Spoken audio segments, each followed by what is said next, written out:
मछली परिवार की बात कर लेते हैं। देखिए क्या क्या करते हैं ये लोग, क्या क्या करते हैं। एक रेस्टोरेंट खोलकर कैसे टीआईटी कॉलेज का प्रकरण सामने आया और फिर अब एक के बाद एक नए नए खुलासे हो रहे हैं। लव जिहाद करवाने से लेकर ऐसे अपराध जिससे देश में गद्दारी हो, गद्दार कहने वाला काम इन लोगों ने किया है। मछली परिवार का कनेक्शन आतंकवाद से है। भोपाल का मछली परिवार आतंकी संगठन से जुड़ा हुआ था। एक बड़े नेटवर्क के जरिए काम किया जा रहा था और गरीबों को टारगेट बनाकर उनका ब्रेन वॉश भी किया जा रहा था। इस शारिक मछली और उसके भतीजे यासीन अहमद केस में क्या क्या नए खुलासे हुए हैं, चलिए आपको विस्तार से पूरी खबर बता देता हूं। भोपाल के मछली परिवार पर पहले लव जिहाद के आरोप लगे, इसके बाद ड्रग्स जिहाद के आरोप लगे और अब इन आरोपियों पर प्रतिबंधित आतंकी संगठन पॉपुलर फ्रंट ऑफ इंडिया यानी पीएफआई से जुड़े होने के आरोप भी लग रहे हैं। पुलिस जांच और पीड़ितों के बयान में सामने आया है कि नशे की आड़ में जो धर्मांतरण का खेल चलाया जा रहा था उसमें सिर्फ और सिर्फ मछली परिवार का हाथ है। और ये लोग सिर्फ अवैध धर्मांतरण नहीं कराते थे बल्कि गरीब लोगों को टारगेट बनाकर उनसे बम की सप्लाई भी करवाते थे। बताइए, कुछ पीड़ित परिवारों ने पुलिस के सामने आकर इस बात को कबूला है कि ये शारिक मछली और उसका परिवार आतंकी संगठन पीएफआई से जुड़ा हुआ था। एक पीड़ित ने तो यह भी दावा किया है कि उससे बम को दिल्ली की जामा मस्जिद में सप्लाई करने के लिए कहा गया था। सुनिए इस पीड़ित ने क्या कहा, बहुत बड़ा दावा किया, सुनिए। शारिक ने सूटकेस खोला तो सूटकेस के अंदर नोट भरे हुए थे। वो कहने लगा ये आपके ही है। तो मैंने क्या काम बतला, कहने लगा ये कमरा भी आपका है, ये जो फ्लैट देख रहा हूँ। मैंने क्या काम बतला, तो कौन सा सामान ले आना है। फिर उन्होंने सूटकेस खोला, खोलने के बाद देखा तो उस पट्टे के अंदर 3 बम थे। तो कहने लगा ये आपको ले जाना है। बस इतना ही उनका कहना था। मेरा दिमाग सुन हो गया, मुझे इतना डर लगा कि ये फट ना जाए, मैं मर जाऊँगा। कहाँ ले जाना था ये बम? दिल्ली ले जाना था, जामा मस्जिद।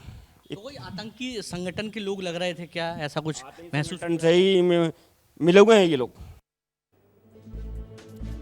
सुना आपने, अनस खान नाम का ये पीड़ित कह रहा है कि उसे जामा मस्जिद की दीवार कूद कर अंदर बम ले जाने के लिए कहा गया था। अब ये मछली परिवार कैसे लोगों को ब्रेन वॉश करके उनसे बम सप्लाई कराता था, ये नेटवर्क कैसे काम करता था, ये भी देख लीजिए, आपको समझा देता हूँ। पहले ये मछली परिवार गरीब लोगों को अपना टारगेट बनाते थे। इन लोगों को बम सप्लाई करने के लिए लालच देते थे। 18 लाख का घर और 20 लाख रुपए कैश पीड़ित के बयान के आधार पर बम की सप्लाई दिल्ली की जामा मस्जिद में की जाती थी। मस्जिद के अंदर किसी मौलाना को ये बम देना होता था और ऐसे बम सप्लाई वाला ये पूरा नेटवर्क काम करता था, जो कि आरोप लगाया है एक पीड़ित ने। बम सप्लाई के अलावा चाचा भतीजे की इस जोड़ी पर और क्या आरोप लगे वो भी देख लीजिए। शारिक मछली को इस ड्रग जिहाद केस का मास्टरमाइंड माना जा रहा है। उस पर ड्रग की आड़ में हिंदू लड़कियों के धर्मांतरण के आरोप लगे हैं। आतंकी लिंक और बम सप्लाई के साथ युवाओं के ब्रेन वॉश करने का भी आरोप लगा है। वहीं शारिक के भतीजे यासीन अहमद पर ड्रग्स की आड़ में धर्मांतरण के आरोप लगे हैं। यासीन हिंदू लड़कियों को बड़ी बड़ी पार्टियों में बुलाता था और उन्हें ड्रग्स देता था। जब ड्रग्स की लत लग जाती थी तो नशे में उनका शारीरिक शोषण करता था और फिर ब्लैकमेल करके हिंदू लड़कियों का धर्मांतरण करने का काम ये आरोपी कर रहा था। इस मामले में हर दिन नए नए पीड़ित सामने आ रहे हैं और इस मछली परिवार के काले कारनामों के हर एक राज से पर्दा उठा रहे हैं। यासीन अहमद के खिलाफ कोईफिजा थाने में भी एक एफआईआर दर्ज हुई है। इस एफआईआर में लिखा है कि यासीन ने कॉलेज के छात्र का अपहरण किया था और अब यासीन की गिरफ्तारी के बाद इस छात्र ने हिम्मत जुटाकर एफआईआर कराई। इस पूरे मामले में भोपाल कमिश्नर हरिनारायण चारी क्या कह रहे हैं, सुनिए।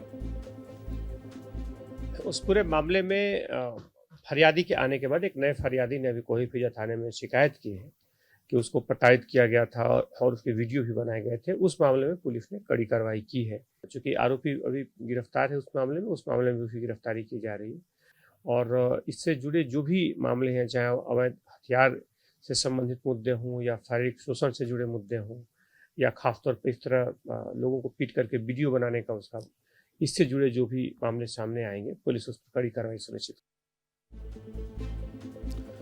सीधे मुद्दे की बात क्या है? सीधे मुद्दे की बात यही है कि अभी तो जांच शुरू हुई है। जैसे जैसे ये जांच आगे बढ़ेगी तो और भी राज सामने आ जाएंगे।